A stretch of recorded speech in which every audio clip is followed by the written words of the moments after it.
여러분, 구약 성경을 이해할 때 그 구약 성경의 내용을 신약과 연결해야 구약 성경의 메시지가 완성이 되는 것이죠. 그래서 우리가 함께 사무엘하 말씀을 묵상할 때 예를 들면 7장 말씀이 다윗의 집에 대한 이야기가 나오잖아요. 그 다윗의 집은 신약 말씀과 연결할 때 교회를 상징하죠. 그래서 사무엘하 7장의 말씀은 앞으로 하나님께서 영원히 세우실 하나님의 교회에 대한 말씀이었고요. 그 메시지를 깨달아야 우리의 삶에 적용할 수 있는 것입니다. 8장에는 다윗의 정복 전쟁이 나오는데요. 다윗이 어딜 가나 이기게 하셨다 말씀하셨습니다.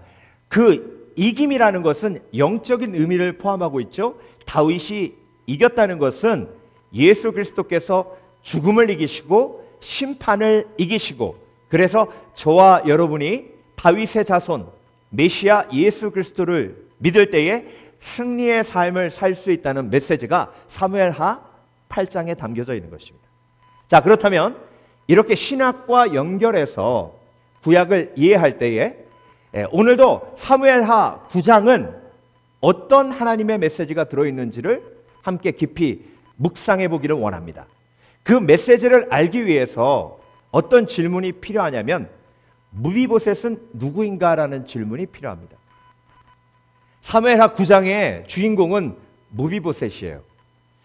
사무엘하 9장에서 말씀하시듯이 무비보셋은 누구의 아들입니까? 그렇죠.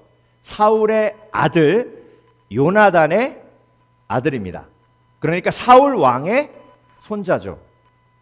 그런데 오늘 본문은 무비보셋이 이런 사람이라고 세 가지로 강조하고 있어요. 그래서 하나님께서 오늘 사무엘하 9장 말씀을 통해서 무비보셋은 이런 사람이라고 세 가지로 강조하고 계신 것을 묵상해 보면서 무비보셋을 하나님께서 어떤 상징으로 어떤 의미로 신약 시대에 살고 있는 우리에게 주셨는지를 묵상하면 오늘 사무엘하 9장에 담겨져 있는 하나님의 메시지가 저와 여러분에게 들리는 겁니다. 여러분, 하나님의 메시지는 미래를 예배하게 하세요. 하나님의 메시지를 들으면 마음을 준비케 하세요. 그래서 미래를 걱정할 필요가 없어요. 하나님의 말씀이 우리의 마음만 딱 붙들면요, 고난도 이겨요. 그리고 유혹도 이깁니다. 속임수에 넘어가지 않을 수 있어요. 그래서 여러분, 오늘도 하나님께서 꼭 필요한 말씀을 사무엘하 9장을 통해서 저와 여러분에게 지금 주시고 계시는 줄 믿습니다. 그렇다면 오늘 본문은 무비보셋을 누구라고 이야기하며 그 무비보셋은 신약 말씀을 통해 우리가 볼 때에 누구인가를 함께 묵상해 보기 원합니다. 자, 첫 번째로 오늘 본문은요, 무비보셋의 장애를 강조하고 있습니다. 그래서 무비보셋은 상처받은 사람이라고 오늘 말씀이 강조하고 있어요. 자, 무비보셋의 이야기가 처음으로 등장하는 게 사무엘하 4장입니다. 사무엘하 4장 말씀을 함께 볼까요? 4장 4절입니다. 사울의 아들 요나단에게 다리 저는 아들 하나가 있었으니. 자, 여러분, 사울의 아들 요나단에게 아들이 하나 있었으니 라고 이야기하지 않으시고 다리 저는 아들이 하나 있었다, 이렇게 그의 장애를, 그의 상처를 강조하고 있어요.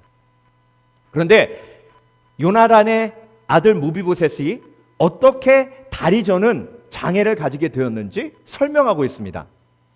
사울과 요나단이 죽은 소식이 이스라엘에서 올 때에 그의 나이가 5살이었는데 그 유모가 안고 도망할 때 급히 도망하다가 아이가 떨어져 절게 되었더라. 사울과 요나단이 기브온 전투에서 전사하죠. 그 소식을 딱 듣고 유모가 아주 파랗게 질립니다. 왜? 그 대적들이 이제 왕궁까지 쳐들어와서 사울의 모든 가족을 멸할 것이라는 두려움에 푹 빠진 거예요. 그래서 허겁지겁 5살짜리 무비보셋을 안고 가다가 무비보셋을 떨어뜨려가지고 무비보셋이 두 다리를 못 쓰게 됐다고 오늘 아주 자세히 설명하고 있습니다. 자, 오늘 본문 사무엘하 9장으로 넘어가겠습니다. 그런데 사무엘하 9장에서 2번이나 무비보셋이 두 다리를 저는 사람이라고 강조하고 있어요. 무엇보다 그 9장 전체를 이해하기 위해서 1절부터 마지막 절이 굉장히 중요한데요. 13절 마지막 절에 다시 한번 말씀을 통해서 무비보셋이 장애가 있었다, 상처가 있었다라고 설명하고 있습니다. 13절 무비보셋이 항상 왕의 상에서 먹음으로 예루살렘에 사니라. 그는 두 발을 다 절더라. 자, 그래서 성경은요, 무비보셋이 누구라고 이야기하십니까? 무비보셋은 상처받은 사람이라고 설명하고 있습니다. 누구 때문에 상처받았어요? 사실 유모가 무비보셋을 데리고 가다가 떨어뜨렸기 때문에 무비보셋이 상처를 입었잖아요. 그래서 다리가 절게 됐잖아요. 그런데 그 일이 왜 발생했는지 좀 볼 필요가 있습니다. 사울이 욕심에 빠져 하나님을 저버리고 하나님을 온전히 섬기지 않으니 결국 전쟁에서 패하게 되고 아버지까지 같이 잃게 돼요. 그런데 여러분, 오늘 어디 성경을 찾아봐도 무비보셋의 어머니 이야기가 나오잖아요. 그러니까 무비보셋은요, 어머니에게 버림받은 아들이었습니다. 그러니까 아버지도 일찍 할아버지의 욕심 때문에 잃게 되고, 그리고 어머니도 자기의 삶 속에 없고, 그리고 유모가 돌봤는데 유모가 일부러 그러진 않았잖아요. 그런데 돌보는 유모의 실수로 상처받고 그리고 장애를 가지게 되었습니다. 그뿐만이 아니에요. 왕자로 살았어요. 태어날 때부터 왕자로 살았는데 지금은 어떤 신세가 되었습니까? 도망자의 신세가 된 거예요. 여러분, 다윗이 왕이 되었을 때 이스라엘 모든 백성들이 다 알았습니다. 다윗의 원수는 사울이라고. 사울의 원수가 다윗이었기 때문에. 그래서 사울의 모든 식솔들, 가족들은요, 대역죄인이고 숨어서 살아야 했습니다. 왕자였던 무비보셋이 이제 내가 누구인지도 모르는 사람이 된 거예요. 도망자가 된 겁니다. 버림받았어요. 실수로 상처 입었습니다. 그리고 자기가 누구인지도 모르는 그런 절망 속에 희망을 잃고 살아가는 노바디, 아무도 아닌 사람이 무비보셋이었다고 오늘 성경은 강조하며 우리에게 메시지를 주시고 계시는 것입니다. 그런데 여러분, 제가 무비보셋을 이렇게 묵상하면서 무비보셋은 누구인가라고 계속해서 질문을 던질 때 딱 떠올랐던 얼굴이 누구냐면 제 얼굴이에요. 제 얼굴. 제가 7살 때 어머니가 저를 떠나시고 아버지도 저를 떠나시고 할아버지 할머니 밑에서 자랐어요. 그런데 할아버지 할머니한테는 얘기하지 않았지만 동네 아이들이 저보고 엄마 없는 아이, 아버지 없는 아이라고, 니네 아버지는 어딨냐, 니네 엄마는 어딨냐라고 자주 놀렸어요. 그 놀리는 아이하고 싸워가지고 제가 이겼으면 좋은데 또 졌어요. 그래가지고 저를 놀리는 그 입을 막을 수가 없었습니다. 저는 어렸을 때부터 그래서 내가 귀하다는 생각을 그렇게 해본 적이 별로 없어요. 아직도 제가 제 생일이 되면 좀 불편해요. 막 제 생일이라고 주위에서 축하를 해주는데 내가 이 축하를 받을 수 있는 자격이 있나라는 질문이 제 속에 아직도 세밀하게 남아 있습니다. 그래서 불편해요. 그렇다고 생일 축하하지 마시지 말고요. 그래서 여러분, 무비보셋을 보면서 제가 떠올랐어요. 그런데 여러분, 저희 어머니가 저한테 상처 입히려고 일부러 그러셨겠습니까? 어머니도 할 수 없는 상황이 있었을 거예요. 마치 그 유모가 무비보셋을 떨어뜨린 것처럼. 그런데 무비보셋은 다쳤어요. 그래서 장애를 가지게 되었어요. 아무것도 할 수 없게 되었습니다. 여러분, 왜 성경이 무비보셋의 장애를 강조하고 있냐면요, 무비보셋은 아무 쓸모없는 사람이 됐다는 걸 강조하는 거예요. 쓸모없다는 건 뭐죠? 고대 근동에, 특히 다윗의 시대 때는요, 사람을 셀 때 남자만 셌어요. 왜 그러냐면 남자만 전쟁에 나갈 수 있고, 남자만 사냥을 할 수 있고, 남자만 농사를 지을 수 있기 때문에. 목사님, 여자도 농사 지을 수 있죠. 고대 근동은요, 땅이 험해가지고 여자가 할 수 있는 일이 농사가 아니었어요. 그러니까 남자가 전쟁에 나가고 농사 짓고 사냥할 수 있기 때문에 가치가 있는 거예요. 그런데 무비보셋은 다리를 못 써요. 그러니 사냥도 할 수 없어요. 전쟁에도 못 나가요. 농사도 못 지어요. 그러니까 정말 아무 쓸모없는 인간이 바로 무비보셋입니다. 여러분, 혹시 여러분의 마음의 상처 때문에, 여러분의 마음의 장애 때문에 이렇게 나는 할 수 없다라는 무기력에 빠져 계신 분 계십니까? 그런데 여러분, 이런 무기력을 가지고 있는 인간의 슬픔과 아픔이 바로 저와 여러분의 모습 아닙니까? 겉으로는 멀쩡해 보이지만 마음으로 장애가 있는 거예요. 마음으로 장애가 있어서 못하는 게 너무 많아요. 사랑한다는 말도 못하고, 안아주지도 못하고, 축복하지도 못하고, 칭찬하지도 못하고, 그리고 마음에 슬픔이 있어도 표현하지도 못하고, 섭섭한 마음이 있어도 어떻게 나눌 수 있는지도 모르고, 쉴지도 모르고 놀지도 모르고, 그러니 인생이 얼마나 비참한 인생이 됩니다. 그게 무비보셋의 모습이에요. 저와 여러분, 오늘 성경은요, 저와 여러분에게 무비보셋이 누구라고 지금 말씀하고 계시는 거예요? 우리가 예수님을 만나기 전에 우리의 이전의 삶이 그런 무비보셋과 같이 버림받고 상처받고, 그래서 영혼이 장애가 생기고, 그 영혼의 장애 때문에 할 수 있는 것들이 너무 할 수 없는 것으로 변해버린 그런 불쌍한 인생의 모습을 보여주고 계시는 것입니다. 그런데 여러분, 여기서 끝나지 않아요. 하나님은 무비보셋을 통해서 저와 여러분의 삶의 큰 그림을 보기를 원하십니다. 그 큰 그림을 보기 위해서는 세 번째까지 쭉 우리가 한 큰 그림으로 볼 필요가 있어요. 자, 오늘 본문은 무비보셋이 어떤 사람이라고 말씀하고 계시는가? 두 번째, 무비보셋은 언약 속에 있는 사람입니다.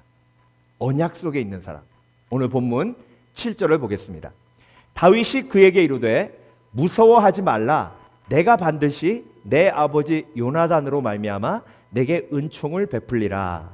자, 숨어서 지내던 무비보셋을 시바라는 사울의 종을 통해서 다윗이 왕궁으로 데리고 옵니다. 그러면서 무비보셋에게 뭐라고 이야기하냐면, 내 아버지 요나단으로 말미암아 내가 내게 은총을 베풀리라. 은혜를 베풀리라. 헤세드, 사랑을 베풀리라. 그런데 여러분, 오늘 본문을 이렇게 보면서 우리가 오해하지 말아야 할 것이 있습니다. 그게 뭐냐면, 야, 무비보셋은 그래도 할아버지는 참 불행했지만 아버지만큼은 잘 뒀네. 그러니 아버지 덕을 누리네. 야, 다윗이 참 요나단을 사랑하고 아낀다고 하더니 그렇게 보답을 하누만, 이렇게 생각하고 끝나면 오늘 본문의 메시지를 우리가 제대로 이해하지 못한 거예요. 만약에 여러분, 요나단이 다윗에게 정말 친한 사람이었기 때문에 무비보셋에게 은혜를 베풀었다면요, 그냥 다윗은 무비보셋을 왕궁으로 데려다가 정말 많은 재산, 많은 재물들 다 주고 그냥 보내면 됩니다. 그런데 여러분, 그렇게 하지 않았어요. 무비보셋을 다른 왕자들과 함께 테이블에 앉혀서 같이 식사할 정도로 무비보셋을 왕자로 만들어줬어요. 그건요, 요나단이 다윗에게 잘했기 때문뿐만이 아니라 다른 의미가 거기에 포함되어 있는 거예요. 그래서 성경을 깊이 봐야 합니다. 사무엘상으로 가겠습니다. 그 이유가 사무엘상 20장에 나와 있습니다. 14절에서 17절까지의 말씀을 보면 나오는데요, 이 대목은 다윗과 요나단이 이제 이별하는 대목이에요. 이 이후로 다윗은 요나단을 다시는 보지 못합니다. 다윗이 요나단을 통해서 사울을 설득하려고 그래요. 제발 나를 죽이지 말라고. 그런데 요나단이 사울을 설득해도 실패합니다. 사울이 아주 노발대발하죠. 그때 요나단이 다윗과 헤어지며 다윗에게 이야기한 언약의 이야기예요. 너는 내가 사는 날 동안에 여호와의 인자하심을 내게 베풀어서 나를 죽지 않게 할 뿐 아니라 여호와께서 너 다윗의 대적들을 지면에서 다 끊어버리실 때에도 너는 내 인자함을 내 집에서 영원히 끊어버리지 말라 하고. 지금 죽을 위치에 놓여 있는 사람이 요나단이에요, 다윗이에요? 다윗이에요. 요나단은 왕자고 다윗은 지금 도망자로 거의 죽게 생겼어요. 근데 요나단은 미래를 보는 거예요. 미래를 보고 다윗과 언약을 맺는 거예요. 이에 요나단이 다윗의 집과 언약하기를 여호와께서는 다윗의 대적들을 치실지어다 하니라. 다윗에 대한 요나단의 사랑이 그를 다시 맹세하게 하였으니 이는 자기 생명을 사랑과 같이 그를 사랑함이었더라. 그러니까 여러분, 다윗은 이 언약을 기억한 거예요. 이 언약을 기억하고 무비보셋을 왕궁으로 불러서 무비보셋의 왕자 신분을 회복시켜주고 그의 모든 축복을 다시 회복할 수 있도록 도와준 것입니다. 그래서 여러분, 무비보셋이 누구라고요? 저와 여러분이에요. 저와 여러분에게 희망과 소망이 있는 것은 우리가 좋은 조상을 두어서가 아니에요. 우리 아버지가 믿음 생활 잘했기 때문에가 아니에요. 저와 여러분이 언약 속에 있기 때문이에요. 예수 그리스도의 십자가의 은혜로 우리가 가지게 된 언약, 영생의 언약, 천국의 언약. 그래서 히브리서 7장 22절, 이와 같이 예수는 더 좋은 언약의 보증이 되셨느니라. 예수 그리스도가 언약의 보증이 되셨어요. 그래서 저와 여러분이 예수 그리스도를 믿으면 우리는 그 언약 속에 있는 것입니다. 로마서 4장 13절, 아브라함이나 그 후손에게 세상의 상속자가 되리라고 하신 언약은 율법으로 말미암은 것이 아니요 오직 믿음의 의로 말미암은 것이니라.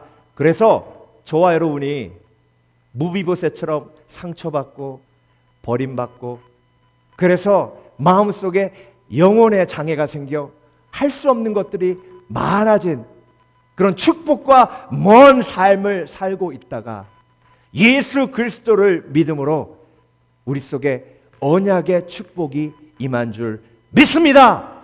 그래서 우리가 무비보셋, 실패한 자, 무비보셋, 버림받은 자에서 무비보셋, 언약의 왕자로, 언약의 주인공으로 다시 하나님께서 회복시키신 줄 믿습니다. 그것이 저와 여러분의 희망과 소망이에요.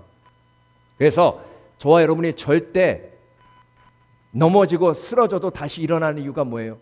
저와 여러분이 고난 속에 있어도 다시 일어나 하나님의 보호 속에 있는 이유가 뭐예요? 그렇죠. 나의 행함 때문이에요? 아니에요. 내가 예수를 잘 섬겼기 때문이에요? 아니에요.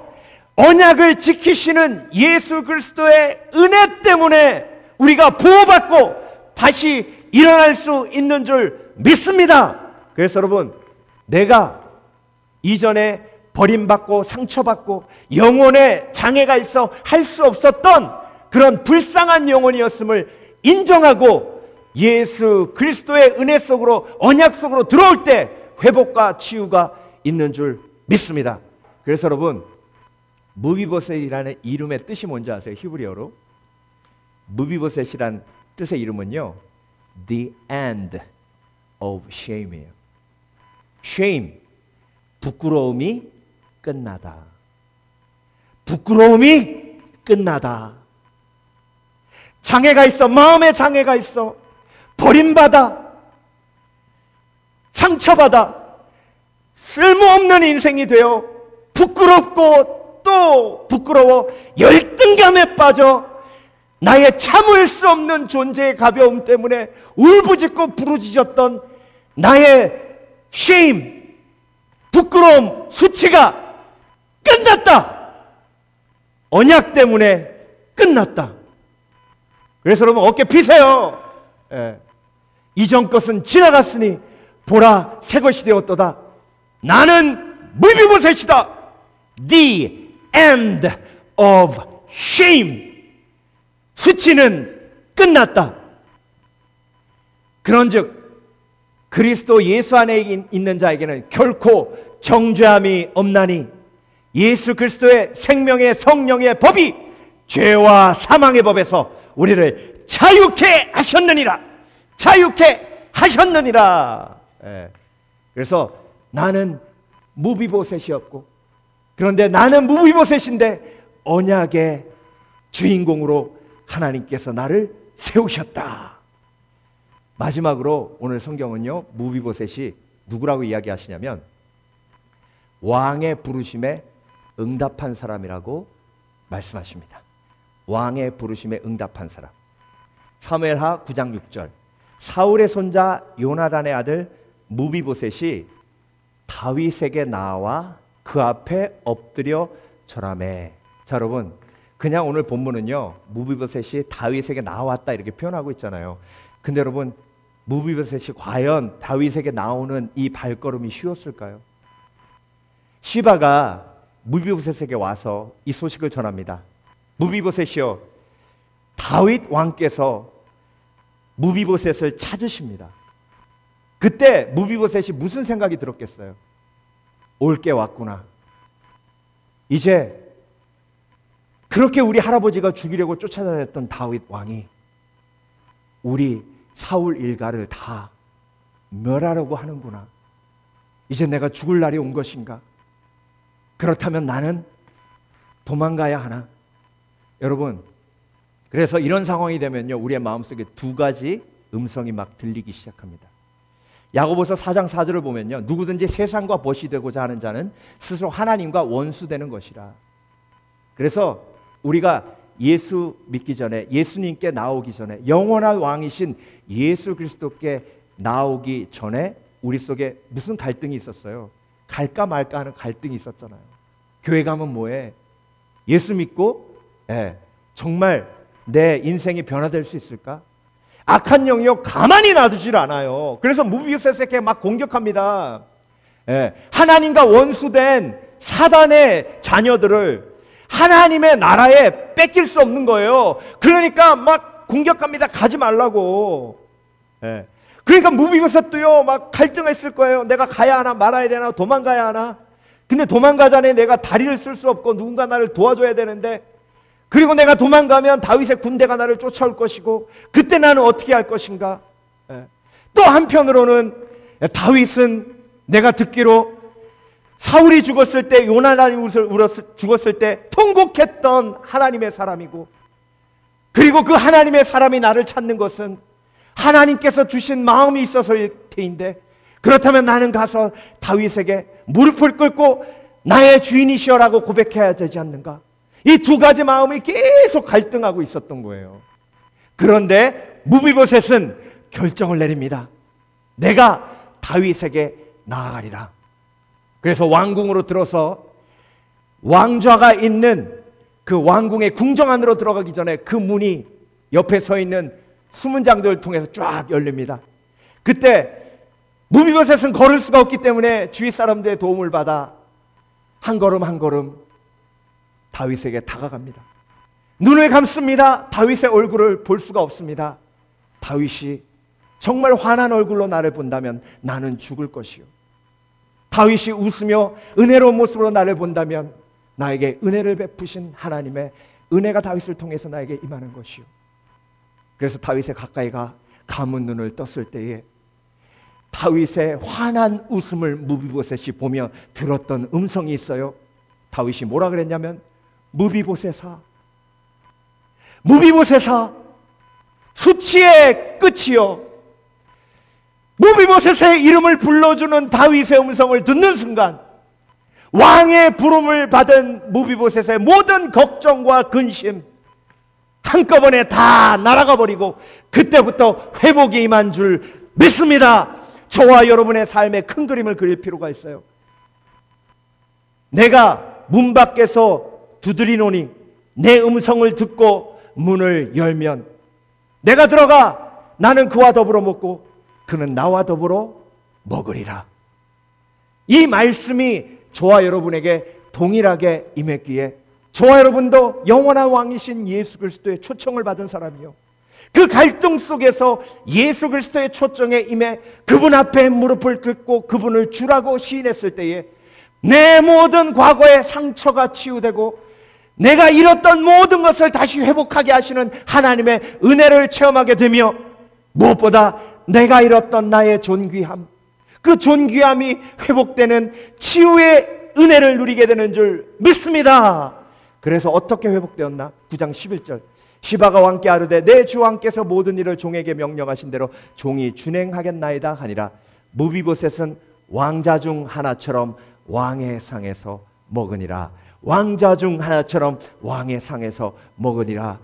왕께 나왔더니, 무비보셋은 왕의 초청을 받아 아멘하고 왕에게 나왔더니 왕이 나를 회복하는데 이전에 왕자였던 나를 지금의 왕자들과 동일하게 대해주시는 놀라운 하나님의 은혜를 체험하게 되는 것입니다. 그래서 여러분, 상에서 같이 먹는 게 뭐예요? 저와 여러분이 하나님의 자녀가 돼서 함께 예배하는 거예요. 특별히 우리가 함께 예배할 때에 성찬에 참여할 수 있잖아요. 성찬에 참여하는 건 하나님의 자녀만이 할 수 있는 가장 큰 특징이에요. 왕자 중 하나처럼 왕의 상에서 먹으니라. 내가 이전에 무비보셋처럼 상처받고 그리고 영혼에 장애가 있어 할 수 없는 것들이 너무나도 많았던 불쌍한 인생을 살고 있었는데, 예수 그리스도 이름을 들음으로 내가 언약 안으로 들어오게 되고, 그 언약을 통해 하나님께서 영원한 약속을 주셔 나에게 영생의 축복이 회복되며, 그리고 왕의 초청을 받아 그 왕의 초청에 아멘했을 때 내가 왕의 식탁에 함께 앉아 왕의 식탁을 함께 누릴 수 있는 예배의 축복과 은혜를 나에게 허락해 주셨구나. 그것이 무비보셋의 삶의 큰 그림이자 저와 여러분의 삶의 큰 그림인 줄 믿습니다.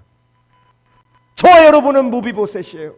상처받아 아무것도 할 수 없었던 저와 여러분을 언약으로 이끄시고, 그리고 왕 대신 예수 그리스도 앞으로 초청하셔서 회복하시고 치유하시고 모든 축복을 지금도 쏟아부어 부어주고 계시는 하나님의 은혜를 오늘도 우리가 기억해야 할 줄 믿습니다. 그것이 저와 여러분의 무비보셋의 축복을 누리는 그런 인생의 큰 그림인 줄 믿습니다. 기도하겠습니다.